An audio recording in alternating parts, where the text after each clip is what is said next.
नहमदुहु व नुसल्ली व नुसल्लिमु अला रसूलिल करीम अम्मा बाद फ़अऊज़ु बिल्लाहि मिनश शैतानिर रजीम बिस्मिल्लाहिर रहमानिर रहीम अस्सलातु वस्सलामु अलैका या सय्यदी या रसूल अल्लाह व अला आलिका व अस्हाबिका या हबीब अल्लाह।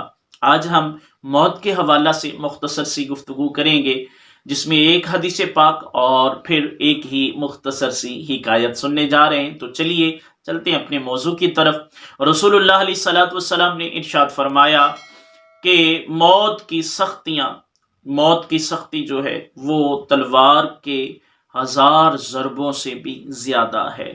और फरमाया बेशक मौत के बाद भी 70 हौलनाकियां हैं। फरमाया मौत के बाद भी 70 हौलनाकियां हैं और हर एक मौत से 70 गुना ज्यादा है। इस हदीस को साहिब हिलियतुल औलिया ने बयान किया कि मौत जो पहले ही इतनी सख्त है कि जो 1000 ज़रबों से, यानी तलवार के 1000 ज़रबों से ज्यादा सख्त है। आज तो एक छुरी या चाकू वगैरह अगर फल काटते हुए, सब्जी काटते हुए या कोई भी काम करते हुए कोई चीज भी थोड़ी सी लग जाए, छुरी वगैरह लग जाए, चाकू वगैरह लग जाए, तो वो एक जो उसका जख्म है वो ताब नहीं ला सकते हम उसकी। तो तलवार की 1000 ज़रबों से ज्यादा फरमाया गया कि मौत की सख्ती है। अल्लाह हम पर रहम फरमाए और हमारी मौतवानी ही है, आसान फरमा दे और एक बंदा मोमिन वाली अल्लाह करीम मौत अता फरमाए। और फरमाया कि मौत के बाद भी 70 हौलनाकियां हैं।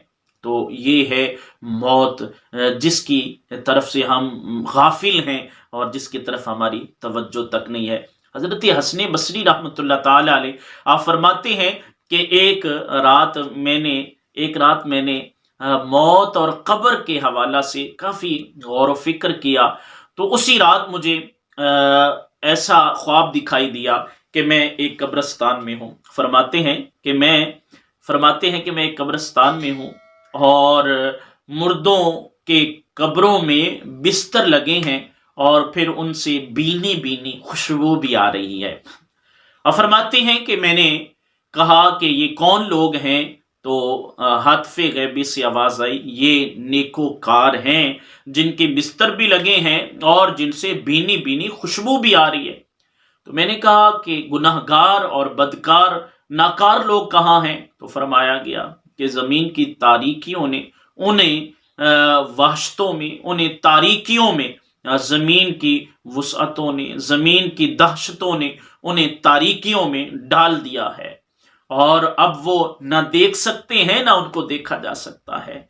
और फरमाया गया कि बाज लोगों के लिए दुनिया जो होती है वो कैद खाना होती है, लेकिन उनके लिए कब्र जो होती है वो कब्र आजादी का परवाना होती है। और ऐसे भी लोग होते हैं जिनके लिए दुनिया जो होती है वो फराख होती है, आजाद होती है, लेकिन कब्र उनके लिए जो है वो तंग होती है। तो मेरे मोहतरम इस्लामी भाइयों, हमें अपनी मौत की फिक्र करनी चाहिए, अपनी मौत को याद रखना चाहिए। इस हवाला से हमें अहादीस मुबारका की तरफ, हिकायात की तरफ और हमारे असलाफ के अक़वाल की तरफ मतवज्जा होना चाहिए। हमें ऐसे अमाल करने चाहिए कि जो हमारी मौत को आसान बना दें, जो हमारे लिए ऐसी मौत का पैगाम लेके आए कि जैसा कि रब ताला कुरान मजीद में फरमाता है, या अय्यतुहन नफ्सुल मुतमइन्ना इरजिई इला रब्बिकी रादियतम मरदिया फदखुली फी इबादी वदखुली जन्नती।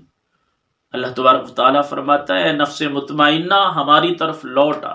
तो ऐसी अल्लाह करीम मौत अता फरमाए कि अल्लाह ताला की तरफ हमें मुजदाए जाविदा सुनाया जाए, अल्लाह की रजा का मुजदा सुनाया जाए, जन्नत की बिशारत का मुजदा सुनाया जाए। अल्लाह तबारक व तआला हम सब का ईमान सलामत रखे, ईमान पर मदीने में महबूब के कदमों में शहादत के मौत, जन्नतुल बकी मदफन और जन्नतुल फिरदौस महबूब का पड़ोस नसीब फरमाए। उम्मीद करता हूँ आपको आज की ये वीडियो अच्छी लगी होगी। तमाम नए आने वाले दोस्तों से गुजारिश है, अगर ये वीडियो अच्छी लगी हो तो इस चैनल को ज़रूर सब्सक्राइब फरमाएं, दूसरे लोगों तक इस पैगाम को शेयर कीजिए। अपना बहुत सारा ख्याल रखिए।